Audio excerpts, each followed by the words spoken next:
Hey guys, welcome to this new video.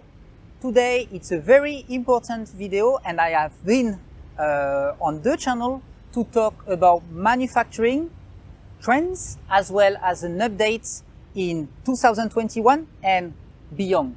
So thank you Vin to catch up today to discuss about this hot topic about manufacturing products in Vietnam to export.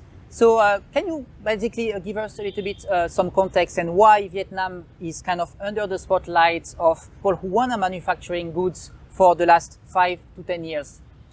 Sure. So Vietnam has been on the radar for many people. It's gained a lot of attention, I would say, the last 4 or 5 years, especially since the 2018 US-China trade war. And there's many reasons, but I would say the top 3 are Vietnam has lower labor costs compared to China, as well as a workforce that's skilled and trained, as well as more land and opportunity. So industrial zones and things like that. The government's making a big push for exports and manufacturing in Vietnam, and Vietnam has kind of moved up the ladder and the scale of attracting foreign direct investment. I guess it's not all the products that we can source in Vietnam, right? There are some specific range. Can you illustrate some of the main kind of products and types we can source here in Vietnam? Yeah, good question, because many people think when they look at Vietnam, they think Vietnam can do the same things as China, and I would say that's a myth. There are some things, but the top items that Vietnam can produce very well, I would say, is textiles, so clothing is at the top of the list. Shoes, so that's why Nike and other big brands are here. And then third would be electronics, so cell phones and that type of product. So those 3, I would say, are the top industries that Vietnam can do very well. Okay, so you say electronics maybe is a little bit behind, but maybe the third one is also wooden furniture, right? Everything related to wood, crafted products, right? It's also a main focus of Vietnam, right? That's true. In fact, I believe Vietnam has overtaken China or has had the second spot, something like that, in furniture recently within the last year or 2. So indoor furniture as well as outdoor wood furniture is another big niche that there's a lot of potential in Vietnam. I have another question, because all the countries in this part of the world are under the spotlights we just mentioned. What would be the pros and cons of Vietnam versus China? Even though Vietnam has gained a lot of attraction the last few years, I would say for most small businesses, small importers, to look to China. And the reason I say that is because China's been doing this the last 20 years, and they've been doing it very, very well. So they have a staff of 15, 20 people sometimes, and they even have English translators and someone that's appointed to talk to you, and they'll help you out. They're used to going to trade shows and showing and presenting their products, or even taking their trade shows internationally. So they have experience in that. So if you're looking for products in Vietnam, I would say it's more limited and more challenging, especially because of the language barrier.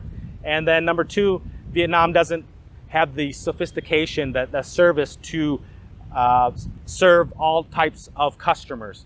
And so I think that's the other problem. So if you're looking for smaller promotional items, or you need to make mass quantities and you might even have a sample already, then I would probably take that into China.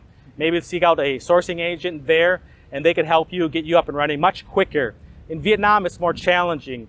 I think Vietnam is more successful by helping out larger companies that want to come to Vietnam, or they've been doing manufacturing for a long time and they want to manufacture in Vietnam now. Or if you're looking for wood furniture or anything like that Vietnam does well, then you might have more success in those categories in Vietnam. We made another video actually with Vin about that, so I invite you to check this video here if you want to learn more about manufacturing. But today I want to focus, Vin, about the challenges that happened very recently. So since we have this big and global pandemic, it's a little bit hard in terms of logistics to handle between the containers that are leaving this part of the world and have after to come back to this part of the world, just because maybe there is some global disconnection in terms of demand and offers. Can you talk a little bit about the challenges that happen in logistics and cost in the end for the person who want to manufacture and sell overseas?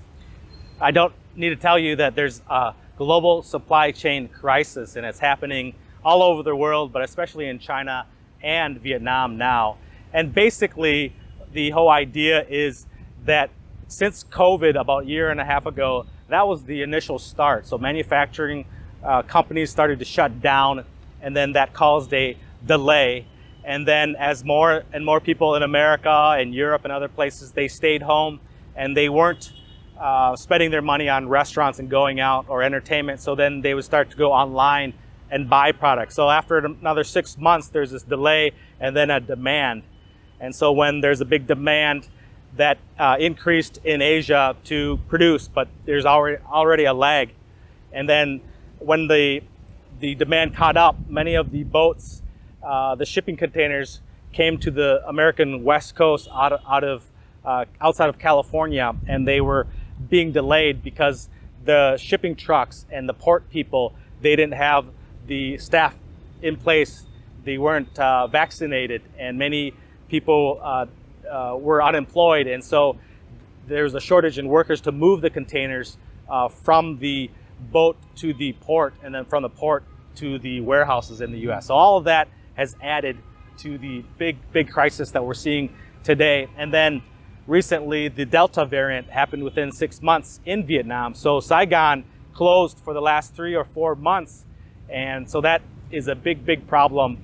And then I'll end with, it looks like a bigger problem because now we're seeing reports that many laborers, many staff people in these manufacturing plants are not coming back to work. So they're going to the Mekong Delta, they're going back to their hometowns up north, and they're not coming back to the facilities, the manufacturing plants to work. So I believe there's about 50% lack of workers now. Mm-hmm. Yeah, I heard during the lockdown in Saigon, some factories were working only 10 to 20%. So I guess now because they massively focus on the vaccination in those areas, I guess they have more workers, but obviously all the delay that you were explaining before, I guess if you guys are planning to manufacturing goods in Vietnam, you have to expect having some delay, right? Yes, definitely. I would say right now is not a very good time to be searching or sourcing products, particularly in China or Vietnam. There's a big delay already for orders that are already in. There's a shortage of containers, and then the shipping costs have doubled, tripled even. So whereas before a container to the United States would be maybe $4,500 US, we're seeing $15,000 to $20,000 per container. So for many small businesses, for importers, it will put people out of business. Mm-hmm. How long do you think this kind of chaotic time will stay? Like a couple of more months, maybe a year? Do you think they will kind of get back to normal in terms of this global logistic? Because now the vaccination everywhere is pretty almost done, right? So what the experts are telling about that, about the estimation? So the earliest I would predict early 2022, January, February, where the society, the country, the cities and the factories will get back to quote unquote normal. However, to clear the backlog and all the delays, I think at least a year. Wow. Before the pricing gets stabilized, the shipping and the manufacturing output becomes quote unquote back to pre-COVID levels. So I would say earliest in 6 months, but realistically a year and a half. Okay, interesting. So we shared before some advice already about if you want to get started and find suppliers in Vietnam, what would be maybe your advice? And now with this specific time, how would you invite people to get started if they want to find manufacturers here and also be aware that there will be delay, there will be extra costs? What you would recommend to them to do? I think it depends on what kind of products you're looking for, and if you're a small business person versus more of an advanced importer. The easiest is just going on Alibaba.com and checking out products there if they're smaller items. Honestly, I would tell people to look at China first, and then if you're in Alibaba, you can change the country to Vietnam and to see what Vietnam products are posted. I would do a search like that. But if you're still adamant on looking for Vietnam furniture, you really know what you want, textiles or outdoor wood furniture, anything like that, you could do first a simple Google search. You might start there, but there are some challenges. It's not always clear-cut, transparent. And then two, I would even suggest seeking out like a sourcing agent, someone that's worked in Vietnam. There's a couple different agencies in town. You can ask them and they might be able to help you. But I would say it is very advantageous to reach out to someone that's done business here, that knows the industries, that has the context. Otherwise, it's a really difficult process if you're physically in North America or in Europe and you're trying to locate products. Most factories probably won't get back to you if there's small quantity, or they know you're just a one-person importer. They probably won't do business with you. They're looking for obviously the big quantities. They want to sell a lot. They want to sell 1 or 2 containers. They want to sell big numbers. So I would suggest that. Okay, so there is a problem of trust. Of course, when you are dealing directly with manufacturers here, you have to be sure that the company is legit. You have to be sure that the price that they are telling you are kind of the fair price, right? The market price. And then it's more also to be sure in the delay, right? I guess if you had someone here over the last 1.5 years, maybe that person could have pushed and be on your side also to push the manufacturer and kind of to tell them that you are the customer that they should put on the top of the list, right? So I guess it's always better to have someone that is physically in the country and that can support you on those matters. Thanks, Vin, for your insights and your update about the situation in this part of the world, and specifically how was the supply problems and how did it impact Vietnam over the last months. I hope things will get back to normal, so everyone who was interested into coming to Vietnam to manufacturing goods will be able to get started, or at least get all their order shipped on time. Hope you guys enjoyed this video. If you wanna get in touch with us, don't hesitate to drop us a message. I will leave all the information below. Also, if you have some questions, you have below the comment field, so you can drop us a comment and we can discuss about your comments and give you what we think about that. Thanks, Vin, again for this interview. Thank you. And I see you in the next video. Thank you. Bye-bye.